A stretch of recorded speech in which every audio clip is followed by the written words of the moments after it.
Salut les designers de bonheur, je suis trop contente de vous retrouver cette semaine avec les tendances déco de cet été 2021.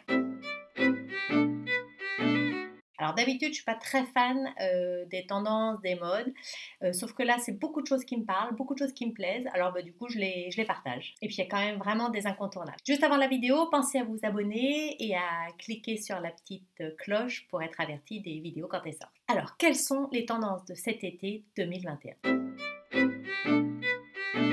Alors, premièrement, la référence au passé. En déco, le passé n'a jamais été aussi présent. Alors, c'est peut-être parce que le futur est un peu brouillé en ce moment, qu'on a peu de visibilité. Du coup, on se raccroche à des choses voilà, qu'on connaît, qu'on a connues dans notre enfance.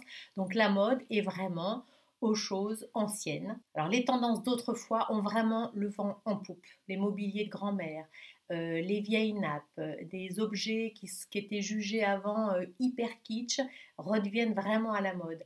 N'hésitez pas à mettre en valeur des objets de famille qui pourtant vous semblaient un peu décalés ou rococo et finalement ça a vraiment sa place dans votre intérieur. Alors toutes les pièces qui vous font plaisir, parce que c'est ça qui est surtout important, hein, et qui vous rappellent quelque chose de bien avec vos grands-parents, vos arrière-grands-parents, dans les maisons de famille, etc. Des nappes anciennes, des assiettes, des vieux pots, de la broderie, des commodes, mais que vous pouvez relooker. Voilà, faites-vous plaisir. Alors, vous voyez le vieux mobilier, un petit peu relooké, là aussi, avec une vasque de poser dessus. La vieille machine à coudre relookée en table. Le vieil établi aux meubles de métier, des chaises. Enfin, ce qui est important, c'est de mélanger en fait les styles. Mettez bien sûr pas que du mobilier ancien, parce que là, ça va être trop. Mais un meuble ancien par-ci par-là avec une déco un peu moderne ou industrielle ou contemporaine, enfin ça se mélange très très bien. On ose rarement alors qu'en fait le rendu est très très chouette et c'est votre intérieur à vous puisque personne d'autre n'a ces éléments-là de famille ou des vieux meubles ou des vieux accessoires.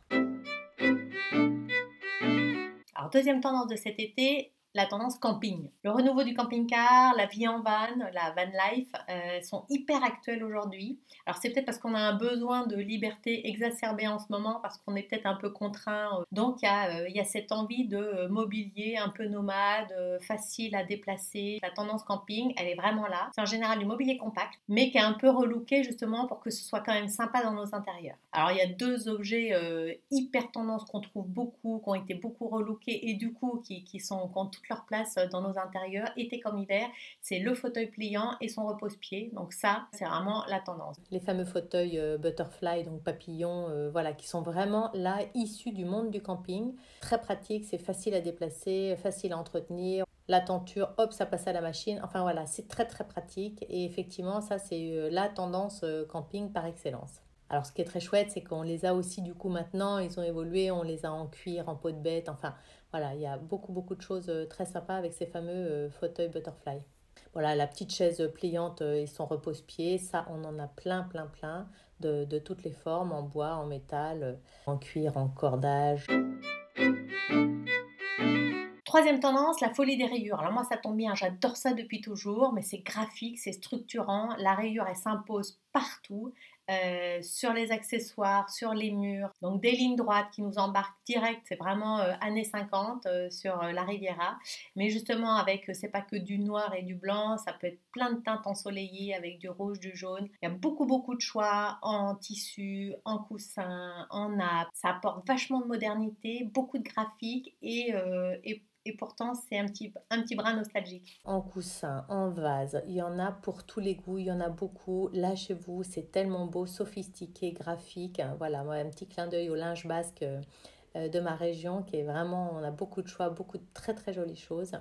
Et bien sûr, les rayures s'affichent aussi sur les murs en horizontal, en vertical et aussi en de biais.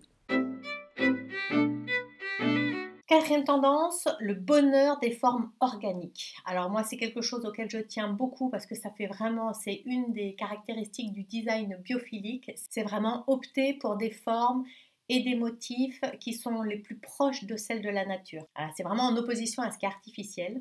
Donc c'est vraiment des formes rondes, des formes ovales, des formes douces, arrondies, asymétriques, ludiques. Voilà, depuis quelques mois déjà, il y a vraiment une tendance qu'on appelle squircle, donc square qui est carré et circle qui est cercle. Donc le tout, ça fait qu'on a eu une tendance à arrondir en fait les bords des meubles et les accessoires, hein, d'avoir des choses un petit peu plus douces, plus arrondies, plus organiques. Et cette mouvance, elle est hyper durable parce que c'est proche de la nature et que les formes de la nature, bah, y a peu de lignes droites, il y a peu d'angles droits dans la nature. Donc voilà, opter pour des choses plus rondes, plus douces, c'est beaucoup plus agréable à vivre. Canapé, fauteuil, table, vraiment lâchez-vous. Les luminaires, les miroirs, les chapeaux, les petits mobiliers, les tables bien sûr, les suspensions, les baignoires, de la rondeur. Essayez d'en mettre le plus possible. C'est beaucoup plus agréable de vivre dans un environnement où il y a de la rondeur. Voilà, un canapé rond en velours, il n'y a rien de plus confortable. Bien sûr, les tapis, il y en a beaucoup de tapis ronds aussi. Cinquième tendance, la délicatesse des franges. Alors les franges, moi aussi j'adore ça. Ça apporte tout de suite un petit côté rétro. Alors c'est vrai que c'est souvent associé au velours qui fait un peu hiver. Alors là on est vraiment là aussi encore avec des références au passé, hein, parce que vraiment les franges sur les fringues des femmes à l'époque c'était vraiment les années 20-30, les années folles. Mais aujourd'hui on en rajoute délicatement sur un coussin, sur un bord de table, sur des rideaux. On a beaucoup de solutions pour intégrer la frange à sa déco. Ça donne un petit côté Très stylé, voilà, sur les coussins, sur les pots de fleurs. On peut en rajouter de façon délicate sur les petits poufs. On peut faire des trucs en plus en do it yourself. Vraiment, on peut faire des choses soi-même. Les luminaires, les abat-jours, bien sûr, en fibre naturelle ou en coton ou en velours. Le petit fauteuil crapaud relooké avec sa petite frange au pied. Une étagère pas très belle, on s'organise pour essayer de faire courir un petit peu de frange. Voilà, la frange, mettez-en un petit peu, ça très très sympa. Sixième tendance, l'exotisme du kilim. Alors le kilim, c'est vraiment le tapis oriental par excellence. Il a été longtemps décrié parce qu'il avait un peu une allure vieillotte. Mais comme il a des motifs souvent géométriques, et ben du coup, comme on est vraiment dans une ambiance assez graphique en ce moment, et ben il revient sur le devant de la scène. Alors ce fameux kilim, eh ben, là il y en a pour tous les goûts, toutes les couleurs. Il est en général assez graphique. Ça marche dans tous les intérieurs. On a l'impression que ça peut être que dans l'exotique ou dans l'ethnique, mais pas du tout. Un mobilier moderne avec un kilim graphique, c'est très sympa. Bien sûr, les ambiances ethniques, ça fonctionne très bien. L'exotisme, le tropical, le vintage, ça marche à merveille. Mais un environnement plus moderne, ça marche aussi très bien. Il y a du coloré, du moins coloré, du plus graphique. Voilà, n'hésitez pas. Bien sûr, on peut les mettre aussi au mur. Ça, c'est très chouette en tenture sur les murs. Ça apporte autre chose. Et bien sûr, sur les mobiliers, sur les canapés, les fauteuils, on peut les relooker. Septième tendance, c'est vraiment le côté nature du rotin et du canage, hein, des matières naturelles en tous les cas.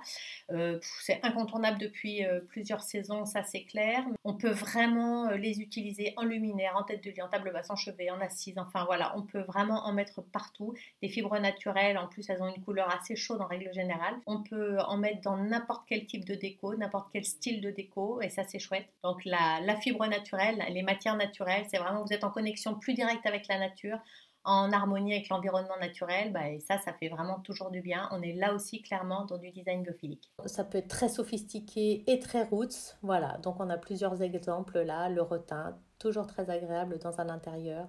Beaucoup de mobilier en canage effectivement cette année. Mais le rotin apporte vraiment de la douceur aussi, de la matière naturelle, du design biophilique, je l'ai déjà dit tout à l'heure. Voilà, là on a vraiment des univers assez différents. Voilà, on le retrouve aussi beaucoup en accessoires, le canage. Voilà, les luminaires, les tables de chevet, les petits mobiliers, très jolis sur les fauteuils, pour se cacher aussi en paravent, en tête de lit. On en a vu aussi pas mal. Alors, faites-vous plaisir, on a beaucoup de choix et c'est très agréable, c'est des belles matières naturelles. Et dernière tendance de l'été qui est là encore en plein dans le design biophilique, donc on sent que ça devient vraiment une tendance de fond, c'est le bien-être grâce au green, hein. Mettez du vert le plus possible.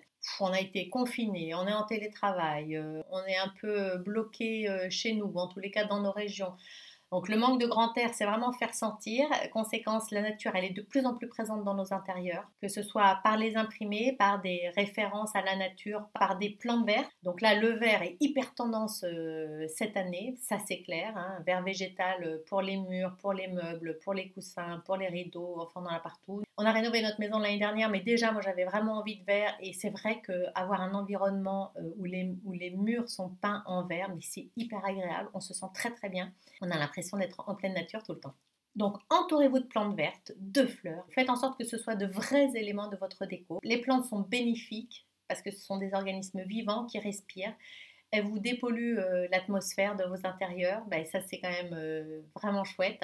Voilà, en tous les cas, mettez des références à la nature chez vous le plus possible, vous vous sentirez mieux. On intègre la nature à son intérieur, bah, bien sûr sur les murs en papier peint, en panoramique, mais en plantes vertes, en plantes séchées, sur des cadres. Bien sûr, des images de la nature nous rappellent la nature forcément. Sur les imprimés des canapés, des coussins, des tapis, des rideaux, et mettez des plantes vertes. Ben voilà, j'espère que cette vidéo sur les tendances de cet été niveau déco vous a plu. N'hésitez pas à liker, à commenter, à me faire des retours. Abonnez-vous, on est toujours très content d'avoir de plus en plus d'abonnés. Ça, c'est vraiment très, très agréable. Je vous dis à la semaine prochaine et puis bel été à vous.